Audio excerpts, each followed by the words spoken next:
The best virtual racers from all round Europe have gathered at Silverstone, the home of British motor racing, to compete for the ultimate prize, the 24-hour race in Dubai. Welcome to GT Academy.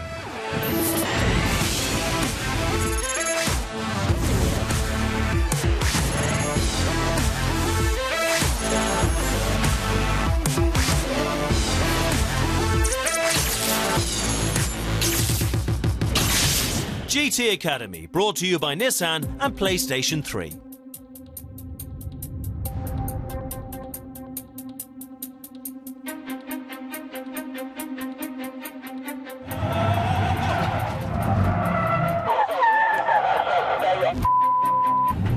The fastest PlayStation racers from the UK and Ireland have come to the home of British motor racing to compete for a seat in a professional race team. You've got to control the car, and at the moment the car is controlling you.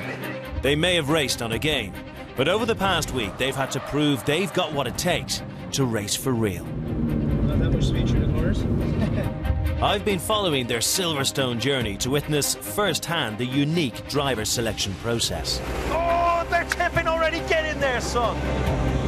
We're down to the final three gamers, and they've got just one more day to impress the judges. What I'm looking for you to do is drive the car quickly and consistently, Des, without me having to shout at you too much. What we want to see now is someone who's going to pull it out of the bag and say, I want this. The judges will have to choose either Des Foley, David Williams or Jack O'Neill to move forward into a head-to-head race against the 5 fastest gamers from Europe. Oh, there's a little bit of contact there. The winner of that race will earn a seat at the Dubai 24 Hours.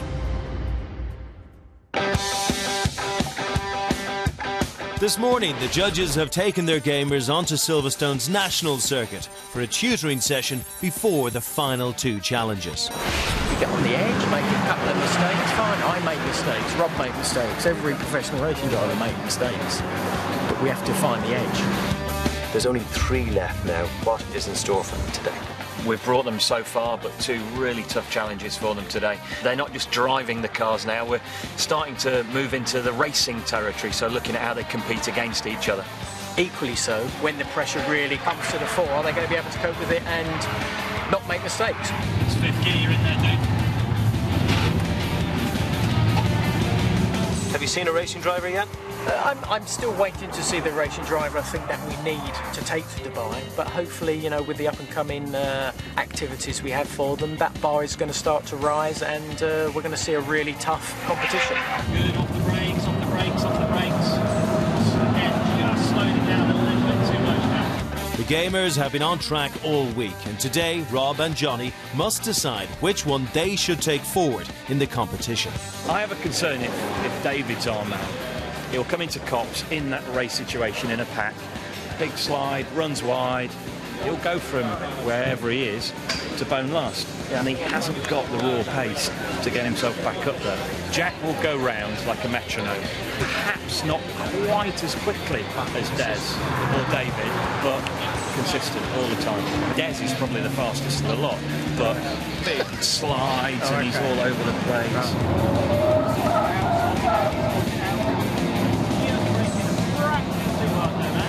He's very aggressive. Okay. The first big challenge of the day. It's over to the Stowe circuit. Okay, guys, this is the benchmark. I think you might be familiar with this one. This is what you did on day 1. This challenge is all about progression. The gamers must beat the time they set on the Stowe circuit on their first day. So the format remains exactly the same. You'll leave from here, a warm-up lap, the lap of your life against a stopwatch, and then a cool-down lap back into the pit lane. What we're expecting and what we really want to see is you beat your time that you did on day 1, so you've really got to focus on this. Good luck. First up is Jack O'Neill with a time to beat of 64.42 seconds. Okay, here comes Jack. This is the start of his flying lap now. Jack started well by winning the karting on day 1. It's the first time we've actually competitively raced against each other, and it's great to come out on top. He's since ranked in the top 3 in all but one of the challenges. First man down, 6 seconds.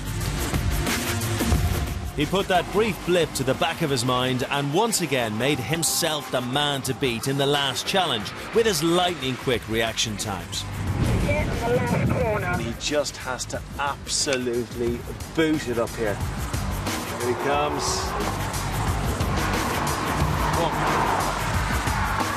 Well, Steady Jack looks steady as usual. Was he faster? That was Jack O'Neill, 65.53. Yeah, that's not so sharp. I can go faster, but I think over that lap I think the best option. I'm really disappointed, really disappointed. He was so fast in the karting. He did a good time on day one, and that's terrible. Jack is over a second slower than on day one. In motor racing, even tenths of seconds can be the difference between being on and off the podium. David Williams is up next, needing to beat his time of 64.39 seconds. Now, this guy's a bright boy, but he needs to just get a bit of fire in his belly, do you know what I mean? He seems to be the only one who has started to come into his own. Yeah. Hopefully this is where he's going to really raise his own personal bar. David spent the week under the radar and rarely stood out to the judges. David's something that, again, we haven't really seen the character come out. But as the week progressed, so did his driving skills. This is the best thing we've done so far. It was. Did you utter the words you enjoyed that? Yeah, I said it was the best thing we've done. Yeah, cool. And you excelled at it. Well done. From here, David started to emerge as a contender. Now, he's definitely faster through there than Jack was, but then this isn't a race against Jack. This is essentially a race against his old self, David Williams of a few days ago. Now they've got experience. They came here, what, day one with absolutely nothing. So now we should see a big, big difference. This is crap as well. 64.77 it is. Well, that's disappointing.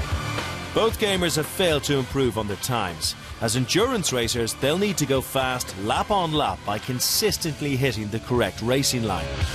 After the academy, the winner will undergo intensive training using race simulators and complex eye-tracking equipment to help them improve performance. Miniature cameras will record the movement of their iris, showing which part of the circuit they're focusing on at any one time. The focal point of a professional driver should always be several hundred meters ahead, never directly in front of him.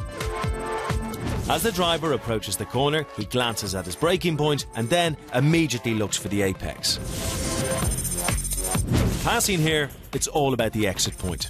He never looks at where the car is, but where he wants it to be. This corner shows a driver temporarily losing concentration. He forgets to look at the apex and goes too wide, compromising the racing line and losing valuable seconds. Here we see the correct line to take. If the gamers can follow that example, their times will vastly improve. So this is Des Foley just starting his run. He's pushing it. He's pushing it. Des's time to beat is 63.89 seconds. We haven't seen the true Des that we saw on day one. Now, this is a great opportunity for him to redeem himself. Yeah.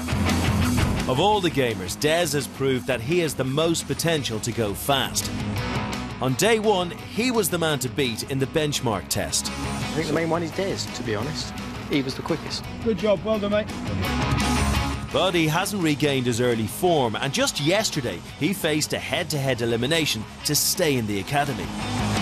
Fist pump visible from pit wall.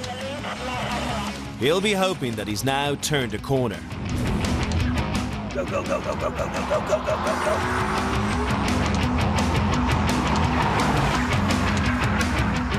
I don't know how fast he went, but I reckon he enjoyed it. 64.40. He's gone slower. He has, hasn't he? He's gone slower. Oh, man. Was it a good lap? Yeah, thank you. I think so. It's tidy. Despite being the fastest around the track, Des is still half a second slower than he was on day one. None of the gamers have beaten their original benchmark times. Disappointed probably with all of it at the moment. Rob and Johnny need the gamers to step it up. You've got to sort of say and shake yourself and say, I'm fighting for my life here. This is an opportunity that's probably never going to come my way, and I've got to grab it by the scruff of the neck. And you just weren't quick enough. From where I was standing, I thought they all looked like better drivers than they looked on day one. Well, looking good's one thing, but looking good and being slow is not what we're here to do. We're not here to look pretty. The cost of you being here, the driver development programme and the drive in Dubai is give or take €900,000. If I was stood here with a suitcase with €900,000 in it and said, right, drive the thing, would you have driven it any differently? For that €900,000. That's a difficult question. I think we were probably a bit too cautious with this. You said lap of your life, we just didn't want to spin off. Start up in your game. All right, yeah. Genuinely thought it was quicker. I wasn't sure. I knew I was a hell of a lot neater and tidier. And braking like was miles. much safer, like safer and more consistent. The thing is, if you brake too late, you can't do anything about it. Yeah. So, you know, you don't want to be in that scenario where you can't actually get the car to the apex. So, no, I think we were just all too cautious. Just shows how much we all wanted. Coming up on GT Academy, the UK and Ireland winner is chosen to take part in the final race against the best gamers from Europe. Let's go and tell the boys. Yeah. It's now time to find out whether you'll be staying with us or going home. GT Academy, brought to you by Nissan and PlayStation 3. GT Academy, brought to you by Nissan and PlayStation 3. The fastest virtual racers from the UK and Ireland are competing for the life-changing opportunity of racing for real at the Dubai 24 Hours. Yesterday they were just gamers, today they're drivers. I've got a backstage pass to witness the unique driver selection process. Only 3 have made it this far, and the judges have one final challenge. I really thought we would have at this stage someone starting to take the lead. It's kind of for our own credibility that they do well in the race against the other nations, and at the moment, I think we're going to get annihilated. In just a few hours, only one gamer will be selected to race against the fastest guys from Europe. Guys, this is the traffic challenge. So far, you haven't been in the heat of a race situation, but that's about to change. The gamers will be let loose on Silverstone's 3-kilometre-long southern circuit, where they'll have to harness a 500 brake horsepower supercar. Sharing the circuit with you will be 3 professional racing drivers. Your job is to overtake all of them. Now, the racing's going to be close, so keep your wits about you. The gamers will start in the black car at the back of the grid and must overtake all 3 cars in front of them. The risks are higher than ever. Any reckless driving will see them disqualified. This is by far my favourite challenge yet. This is a great challenge because they're in a sort of a racing scenario. The instructors will be giving me feedback on their pace, their commitment, and just their demeanour in the car. After a disappointing morning, the pressure is on all of the gamers to perform, and Des is up first.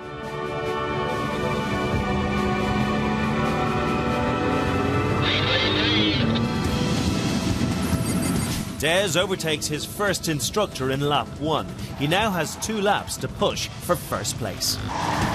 Have him, stick with it, Des, stick with it. And it's one of those situations good boy. you've got to commit to that overtaking move, which he's doing there.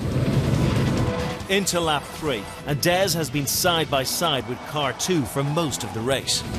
Guys, can we shut the door in him a bit harder, please? He finally makes his move and finishes in second, having passed 2 cars. Made a few moves early on, but the guys were actually quite defensive. They cut across the track and really blocked the line. They just didn't make it easy. Up next, it's mechanical engineering student David Williams. It's funny, my family, they're very adamant that I focus on my education. To be honest, I've experienced quite a bit of resistance towards becoming a racing driver and having the interest. There's a scenario, there's a move. David forces his way past the first instructor in just over a minute. I think with your family, it's kind of a case of they know, or they think they know, what's best for you. So in a way, I want to kind of prove to my parents that, this is real and it's a genuine opportunity. He's put under immediate pressure to defend his position and almost forces another car off the track. When they get to Dubai, over 80 cars will be on the track battling against them, and all piloted by world-class drivers. They have to handle the pressure of this dangerous racing environment. If David causes a collision now, he will end his hopes of winning the Academy. Even the best drivers can crash. In this example from the Le Mans 24-hour, experienced racer Alan McNeish loses control of his car and crashes at around 120 miles per hour. On impact, several tons of force could act on both the driver and the car. But amazingly, due to the vehicle's design, he walks away with only minor injuries. Fortunately, both the spectators and photographers were also unscathed. These days, car design plays a huge role in minimising injury to the driver, with most of the deceleration forces absorbed through a carefully designed chassis. In addition to this, a firm harness will keep the driver strapped into their seat. The HANDS device is a head and neck restraint system.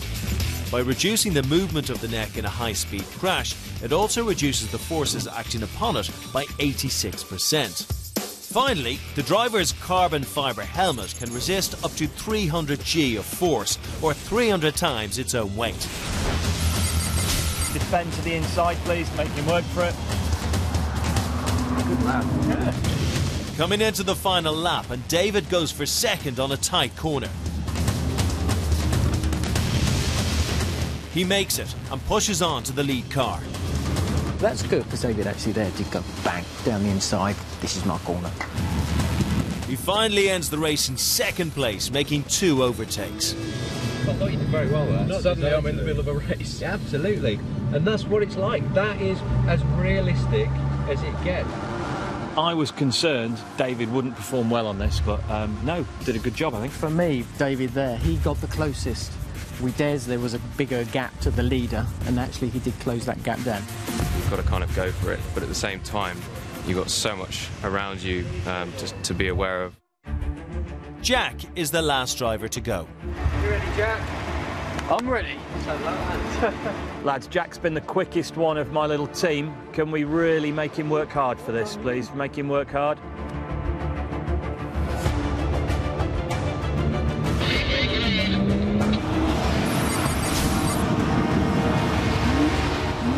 He needs to make a move now. This is his opportunity to make a proper move now, make it stick. 1 lap in, and he's still in 4th. At this point, both previous gamers were pushing for second. I expected him to move forward a little bit quicker than that, because he basically wasted a lap. With just half a lap to go, Jack has made only 1 overtake. His lack of aggression has severely cost him. That's it, game over, P3. Yeah. Massive adrenaline buzz, massive. You right? You guys? Third, yeah. Same with you? Second. All done. Jack finishes the challenge in last place, over 4 seconds off the lead car. Des is in second, and David Williams in first, just half a second off P1. Only one gamer will progress to the next stage of GT Academy. They've worked so hard to get to this stage, but sadly, only one can go through, and we're about to find out which one of them is going to represent the UK and Ireland in the big race against the rest of Europe. So I'll leave you in the hands of Rob and Johnny. Guys, I think we've all had an interesting journey, whittling it down to you final 3. But as you know, only one of you can go through to the final stage of the Academy. If you'd like to make your way upstairs, on the bed as usual are the envelopes.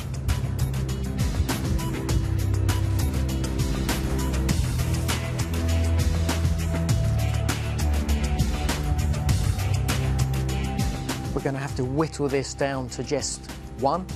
I think I'm going to start with David. I'm never going to forget David Williams. As we came down into Brooklands backwards at 100 mile an hour, he ingrained himself on my hard drive. He's done really, really well with progression. I'd have that as his biggest positive point. Jack. Can we just immediately put physical fitness down as a negative? He is getting better. He's arrived at the Academy as quite a quick driver, and for me, he remains quite a quick driver. Yeah. Positives and negatives for Des. So this morning in the 370Z, Des was my fastest driver. When he needed to do it, he Yeah, was he able upped to his actually game. do it. So I think that was a very good thing on his part. I am concerned about his reaction to pressure situations. Oh, big misgear. Yeah.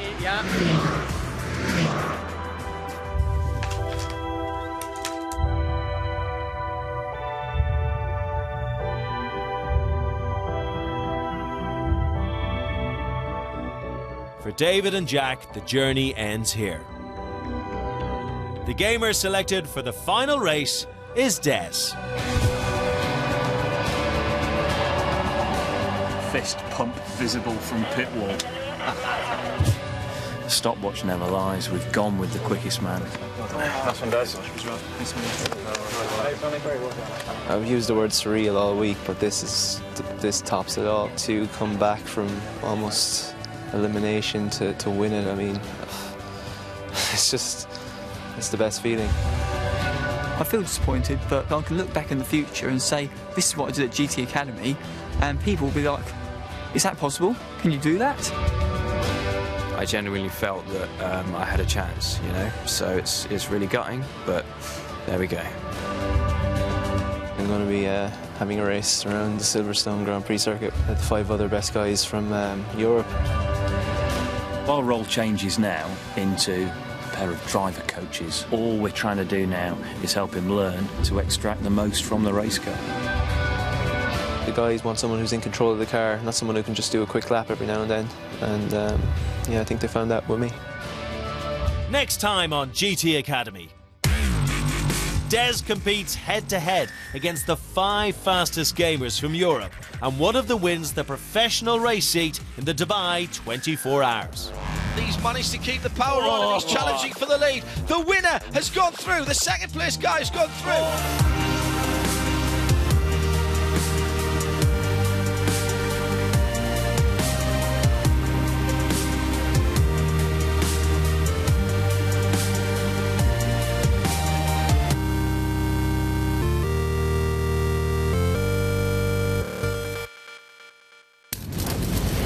GT Academy, brought to you by Nissan and PlayStation 3.